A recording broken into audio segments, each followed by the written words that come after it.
Hello, hi. I won't do photographs for this one. This is part 6 of Lucy Letby, A Different Story. And the focus here is on what I'm calling the theories. And these are the theories broadly separated out into the air embolus theories, the trauma theories, and the insulin theories. As initially advanced by Dr. Evans,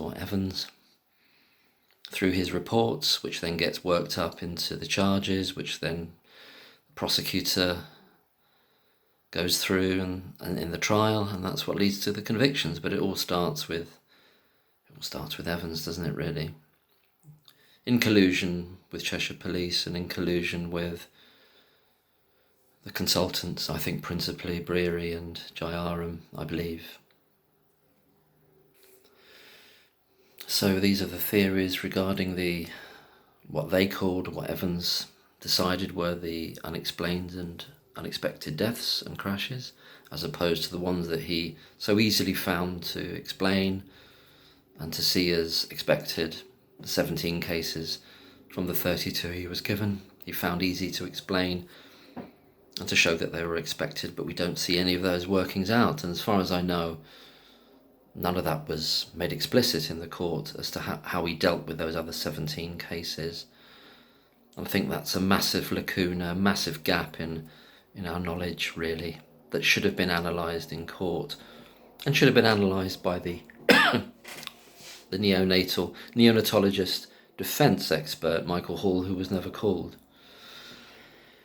Was it? I don't know. Should have been, obviously. So I'm just going to go through the points that I've written down here on the screen, and I'll read them through bit by bit. So we start with Evans's use of a long outdated medical paper from 1989, which was called from the recesses of what he describes as his sponge-like brain, that's his phrase, takes no account of any updated scientific or medical research in this area. He just went back to that thing he remembered, didn't look at anything else, and jobs are good, and that's it for all the embolus cases for him. That did it all. Evans, by the way, is not an expert in the area of air embolus in any sense whatsoever. Not too sure what he is an expert in, to be honest. Not too sure. Air embolus cannot reliably be diagnosed from X-rays, and that was admitted by Professor Arthurs, a prosecution witness, a radiologist, prosecution witness, and in the trial itself. There are many other natural causes for air to be in various parts of the body during life and after death, including disease processes related to infection, which then leads to sepsis and possibly to NEC, necrotizing enterocolitis, and or also intrusive or aggressive medical interventions, especially if they're repeated, such as CPR, resuscitation, intubation and extubation, or repeated attempts to place various catheters or umbilical venous catheters or the long line, etc. Most of these interventions were done many times, and more times than they should have done, by the doctors who they were inexperienced, and they performed some of these interventions many more times than they should have done. And we've got examples of that from the trial itself that were brought out in cross-examination. The alleged trauma to one of the baby's liver, in one specific case, it could have been caused by the multiple attempts at resuscitation, CPR, or indeed even could also be part of a disease process. The alleged trauma to the throat of a baby that led to bleeding could clearly have been caused by repeated intubations and extubations performed by the doctors over a short period of time, especially when that baby in particular was known to have haemophilia. We've got the example where there was an instance of possibly into double figures of attempted intubations by a series of up to 6 clinicians at the COCH And when the Alder Hey level 3 doctor came along, he managed to intubate the baby the first time. Couldn't understand, and this is in his testimony, couldn't understand why two consultants, two anaesthetists, and two other doctors, I think they're SHOs or what's the other type of doctor? Anyway, there were two other more junior doctors, registrars. Two registrars couldn't intubate the baby. So we have that just as one example about the medical care and the medical failings of the doctors at the COCH. There is no evidence that Lucy Letby force-fed any milk to any baby. Evans's statement in one of his interviews about a baby, quote, being sick all over the nursery, he repeats that 2 or 3 times, all over the nursery, is an absurd exaggeration of what is stated in the medical notes themselves, where the baby was said to be sick over the hood of a cot and slightly sick on the chair next to the cot. And he's taken that and he's changed that into being sick all over the nursery. And, we've discussed that before in the experts video. Even if the baby was given one feed too many, 45 millilitres of milk too many or feed, I mean, that could have been done in error. And why not by someone else? Why not by the nurse designated to that child? Why would it have to be? If you don't know when it's happened, if you don't know exactly when it's happened, how was he able to say? And this is again something that Evans says in one of his post-trial interviews, that the feed must have been given. It must have been given by Lucy Letby, this extra milk, in this specific point in time. Well, how does he know that? How does he know when that extra milk, whether by accident or whatever, was given at exactly what point? How can he deduce that from the medical notes? It's impossible, isn't it? It's all in his head. He's got to get Lucy Letby for everything that goes wrong there. And they've all been flagged up to him by the consultant. So he knows what he's looking for. He knows what cases he needs to address. Because he's in collusion with the police and with the consultants. So yeah, could there have been an accidental over-prescribing or an over-giving of too much milk by someone, by accident? Yeah, that could have happened. Why does it have to be Lucy Letby? She wasn't even designated to be looking after that child. Could have been someone else, couldn't it? If that was the case. But again, this is that huge exaggeration about being sick all over the nursery, as though it's in the walls and the ceilings. It's an absurd thing for him to have said, but it gives you a measure of where he's coming from and how reliable he is. Moving on now to the insulin cases in the trial.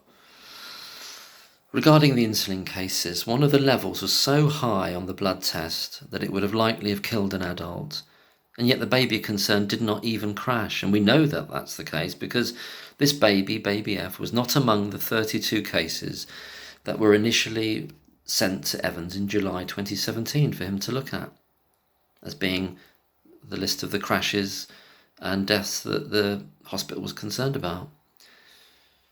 Both babies F and L did not die and they did not crash. The insulin level for baby L was a quarter of that in terms of the blood test as for baby F. So here we have an insulin poisoner who's just decided, after allegedly murdering 4 babies, that they're going to change their very successful approach by using air embolus, and they're just going to decide we'll try some insulin now. But the second time they do it, they use a quarter of the dose. The first time they do it, the baby doesn't even crash and doesn't die. The second time, so they want to really be sure of the insulin working this time, don't they? So they actually use a quarter of the dose in terms of so really, it doesn't make any sense whatsoever. It's really about those blood tests being completely unreliable, both of them. The blood test readings for both baby F and L are not in any way reliable, and as the laboratory notes this in red in its own guidance, i.e. that if factitious, or that means synthetic or externally given exogenous insulin is suspected, a completely different test has to be done. The laboratory is saying that. It's in red, it's in bold, it's telling you that that's what has to happen, and that test was never done. So those blood tests are not reliable at all. After one of these alleged alleged insulin poisonings, the baby's glucose level was measured as normal at only 2 hours after the blood test, showing the alleged very high reading was done. So that doesn't make sense either. I don't know whether that was picked up by Myers or picked up in cross-examination for these so-called experts to explain. Either that high rate, the very high level that would have killed an adult, let alone a baby, or the fact of a glucose reading 2 hours after the blood test that was meant to show very high reading, whether the glucose level's normal. The insulin to C-peptide ratio cannot always be relied on as proving that exogenous insulin has been given, due to a condition such as insulin autoimmune syndrome. Was this ruled out as a possible reason for the high insulin level, even if we're relying on those blood tests? Even if it was that high. So, this issue there is relevant to the Colin Norris case, who's another nurse who was convicted of killing patients, has been in prison for over 10 years now, I think something of the order of 15 years, but whose conviction now looks very unsafe, and it's going to be going towards an appeal, alongside that of Ben Geen. Both similar cases, they're going to be looking as though they're going to appeal, even though those two men have been in prison for 15 years or so.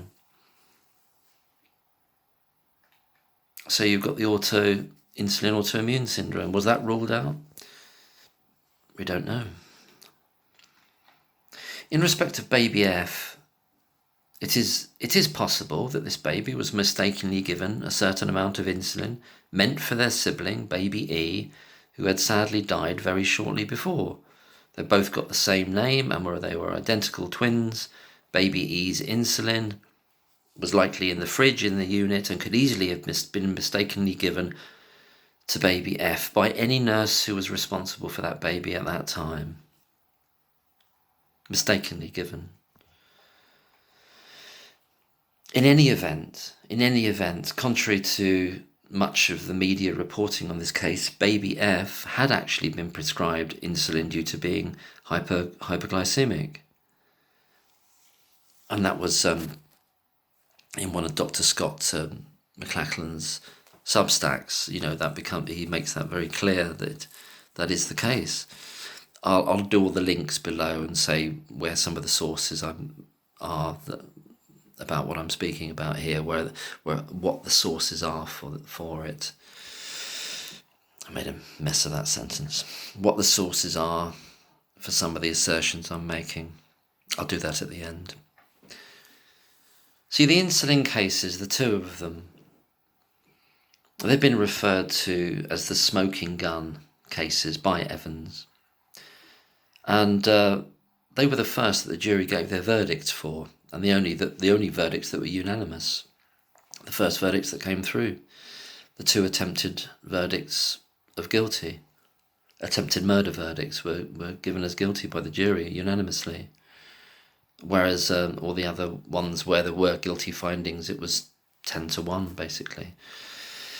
Whereas here it was all 11 voted guilty for the two quote-unquote smoking gun cases. These cases were only discovered by Breary in 2018, and so but what made him go hunting for this further evidence, presumably to back up the air embolus cases, when those babies, the two insulin that become the insulin case babies, they had not been recorded as babies that had crashed, had a sudden deterioration, unexplained deterioration. They hadn't been recorded as that. We know that because if they had crashed or caused great concern at the time, then retrospectively their medical notes would have been sent to Evans in July 2017, and they were not. So to reiterate, what made Breary go on the hunt for random blood tests related to babies that had not died or had not crashed? What was the catalyst for that? The fact that these extremely weak cases that were deemed the smoking gun, they're incredibly weak and obviously completely unreliable blood tests, suggests that without them, the embolus and trauma-based charges would not have stood up alone. And that's acknowledged by Evans in some of his post-trial interviews, that that was the smoking gun. He says, now we can prove there was somebody who was deliberately doing it. Well, the inference there is that one can draw is that without them, you couldn't prove any of the other ones. So there's a sense that Brewery went on that hunt to bolster. He needed something else. Him, in conjunction with the police, in conjunction with Evans, needed something else, and that's why it took them a year to quote-unquote find it.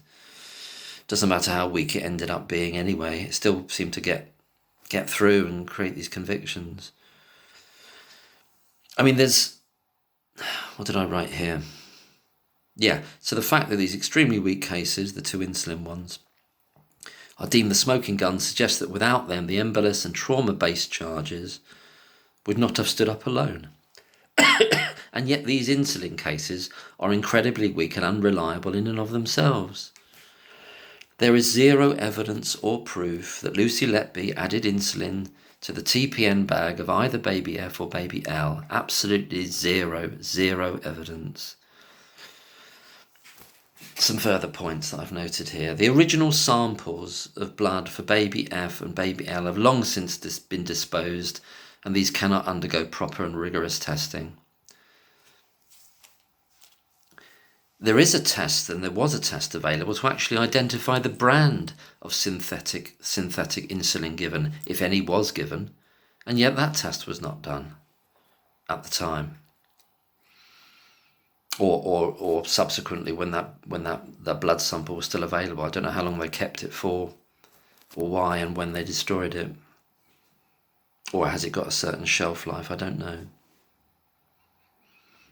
Why was a reading of insulin shown on a blood test that was so high it would likely kill an adult not flagged up by or noticed by anyone at the hospital? Are we to believe that they missed such an allegedly obvious attempt to poison a child, especially when we're looking at baby F with that massively high reading that would have killed an adult, and that's at a point in time in 2015 where Breary and certainly Jayaram as well have got their eyes, as Jayaram said, all the eyes are on Lucy at that point in time before baby F. Well, he confirms that when Maya said, "Oh, it's all eyes on Lucy," and then Jayaram confirms, yes, that's the case. After the first three deaths in June and the first crash, babies A to D. So with that heightened vigilance, and they missed that. That's odd as well, isn't it? That's really odd.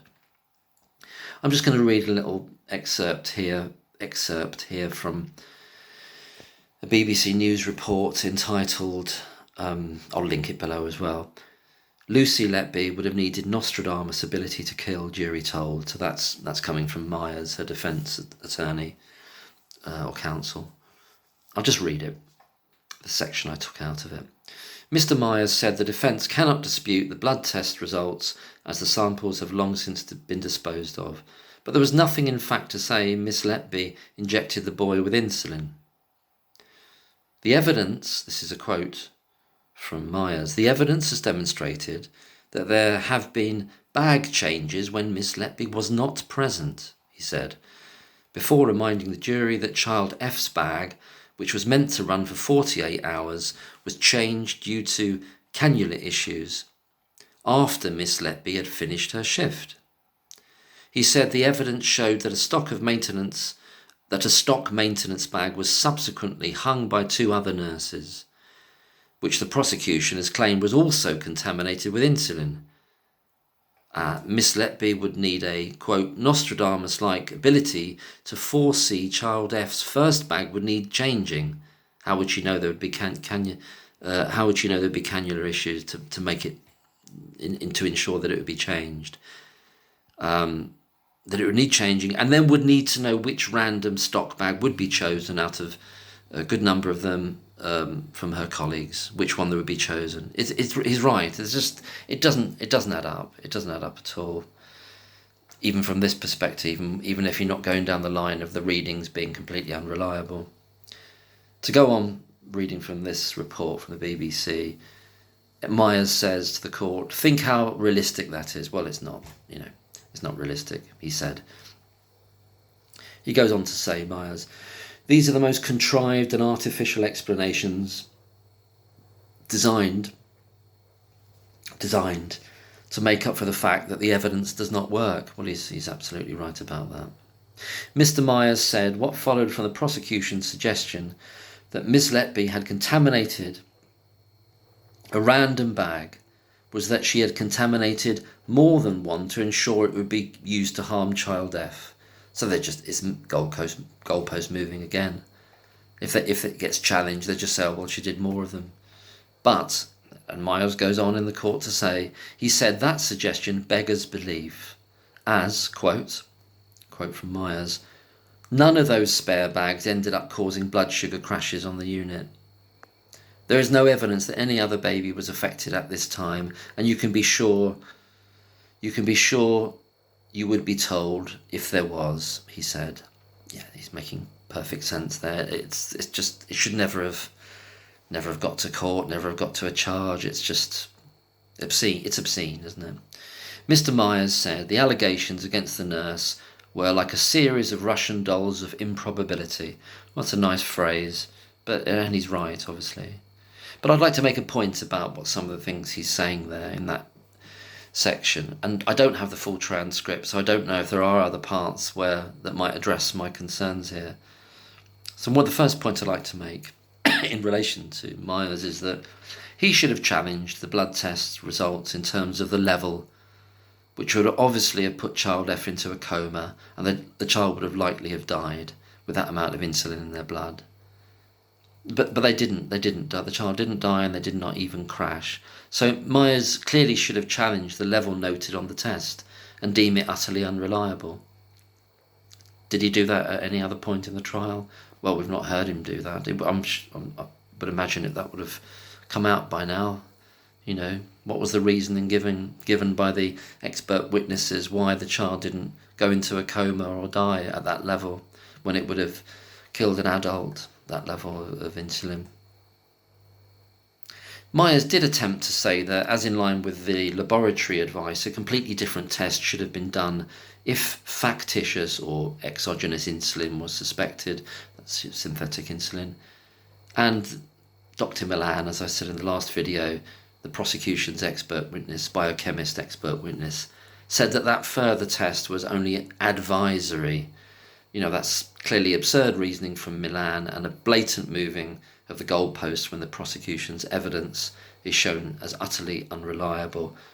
I'm just repeating the point from yesterday, but some of these sections, obviously, in fact, they all cross into each other to a certain degree.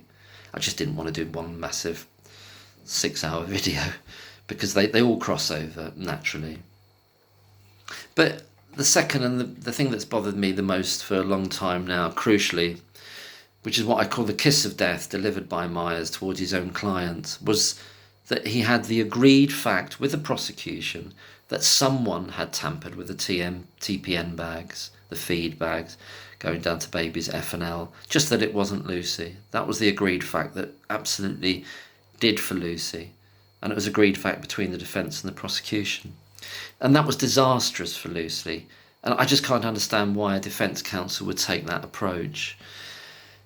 Because, I'm a lay person, but I can see, and I'm sure you can see, that it forced the jury, did it not, forced the jury into considering that there was another killer or would-be killer out there poisoning TPN bags with insulin, just that it wasn't Lucy.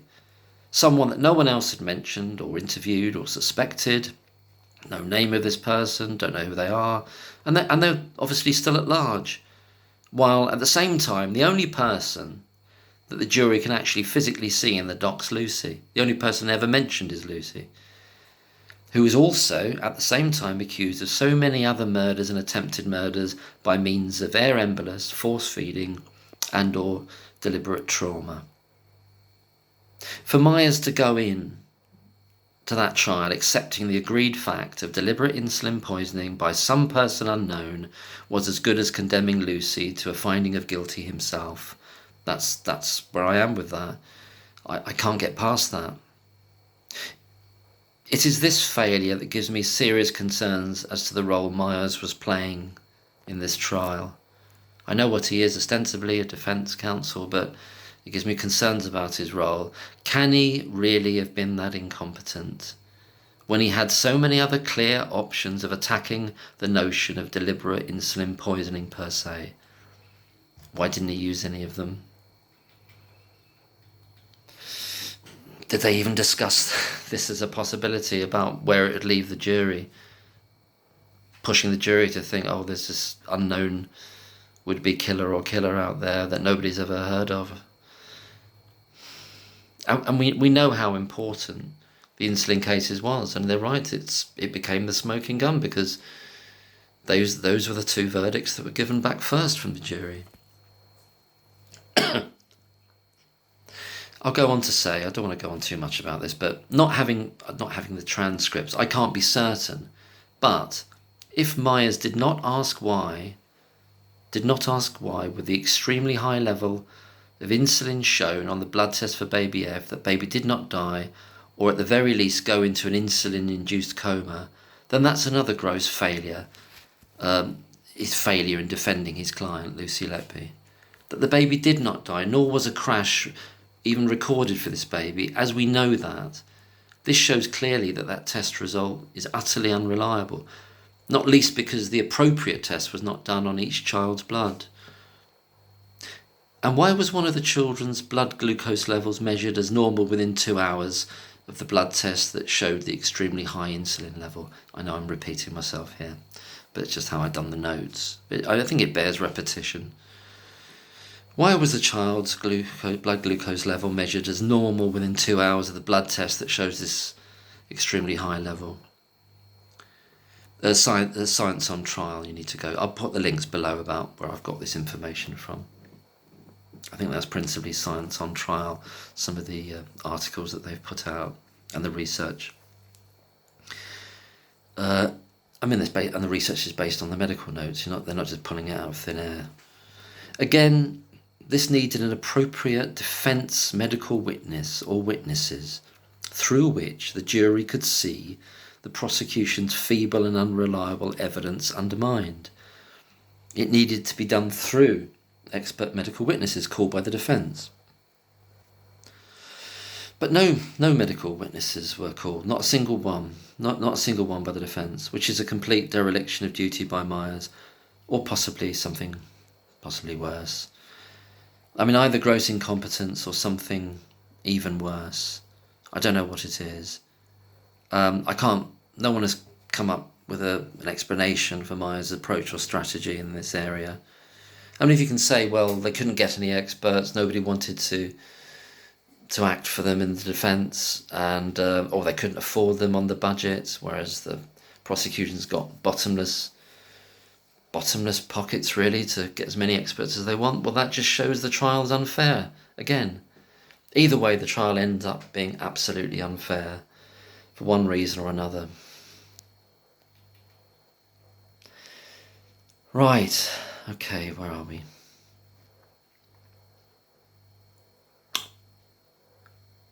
Okay, yeah, I'm coming to sort of the conclusion bit of it now, really, to do with this section. I didn't think they were going to be long. I thought I was just going to run. I could have just chosen like 10 points and just listed them. I can't seem to help out. I want to keep sort of tying them in and tying them across to each other, really, to reiterate how they connect up, how the experts, so-called, connect up with the theories, connect up with the problems in the hospital. I think it all bears repetition. If people are interested. That's the way my mind sort of goes with it. And I know other people's does too. It's like a web, it's like a network of understanding and logic, really, how this has occurred.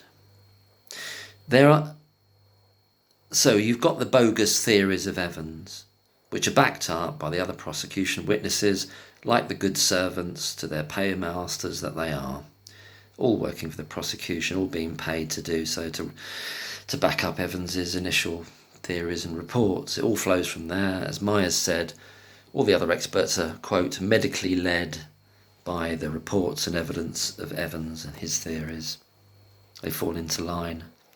But then there's the theories themselves, which has been the subject of this video, and then it's their purpose of what those theories seek to cover up, and their utility and what they cover up. And what they cover up overall, you can put it in one line to say, are the actual causes of these deaths and crashes across 2015 and 2016, which have been discussed in many of the previous videos that I've done and discussed across the links that I'll show you later, mostly in Dr. McLachlan's work and Science on Trial, and Peter Elston and Richard Gill. They're the four sources I go to mainly, but not exclusively. The theories advanced by Evans and co. are not only specious and false, they serve a double purpose. One is to convict an innocent person, and two, by means of that miscarriage of justice, to cover up the multiple failures of that neonatal unit. They cover up the lack of the acknowledgement of a rampant sepsis problem on the ward, stemming from a dangerously dilapidated drainage system, with pathogens flying all over the shop, on surfaces, on hands, on instruments, on feed bottles, everything. We don't need to go into all the plumbing issues. We've done all that before. These bogus theories also cover up the doctor error and incompetence and negligence. Many instances of that. They cover up insufficient staffing, these bogus theories. Both nurses and doctors understaff to dangerously low levels. That was picked up in the RCPCH report itself. Insufficient consultant input with only 2 ward rounds per week, also picked up by the RCPCH report. That report didn't go after a nurse or nurses. It went after how that unit was systematically run and its failures, and mostly its doctor level failures. And the nurses were overstretched. They should be looking, in most cases, after very high acuity babies 1-to-1. Sometimes they're 1-to-2 or 1-to-2 to 3 babies they're looking after, outside all the guidelines of safety. So dangerously low levels of understaffing, insufficient consultant input across the very period that had a very high influx of high acuity babies, when the unit went from a level 1 to a level 2. It coincided with that as well. The bogus theories advanced by Evans and co. cover up, finally, the overall responsibility of the Countess of Chester Hospital, that trust, and thereby the NHS as a whole, for their systemic failures in relation to the proper running, what should have been the proper running of a neonatal ward over the period it was at a level 2 status.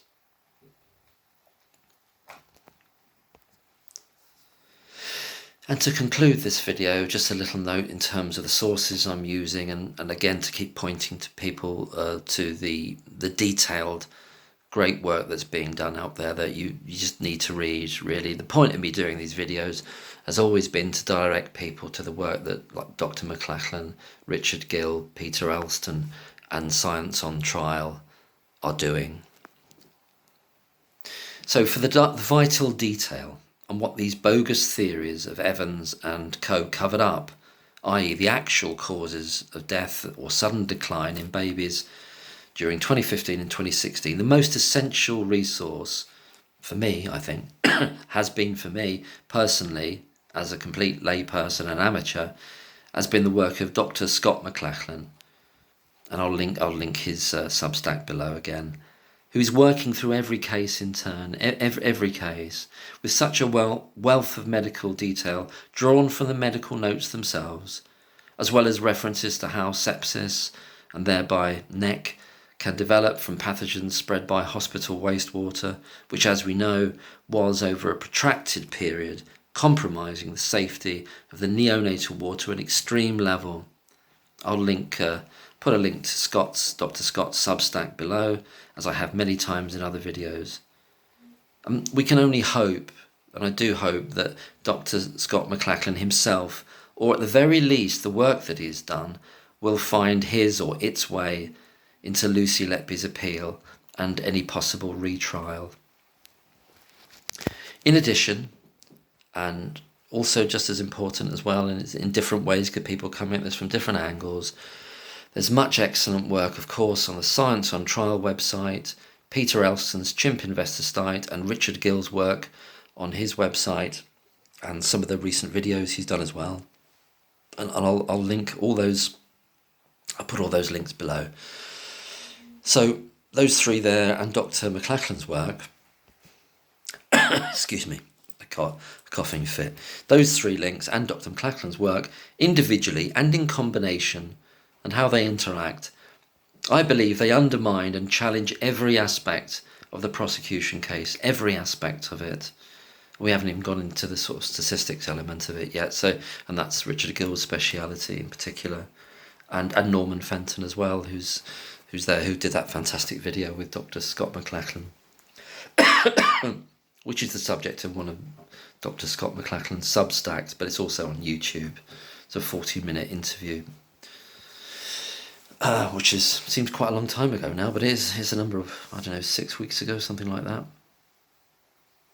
So they undermine the work that these people are doing, undermine and challenge every aspect of the prosecution case, to not just reach a position of reasonable doubt as to Lucy Letby's guilt, but, certainly to my mind, and I believe to many others, they amalgamate all that work that's been done and is continuing to be done,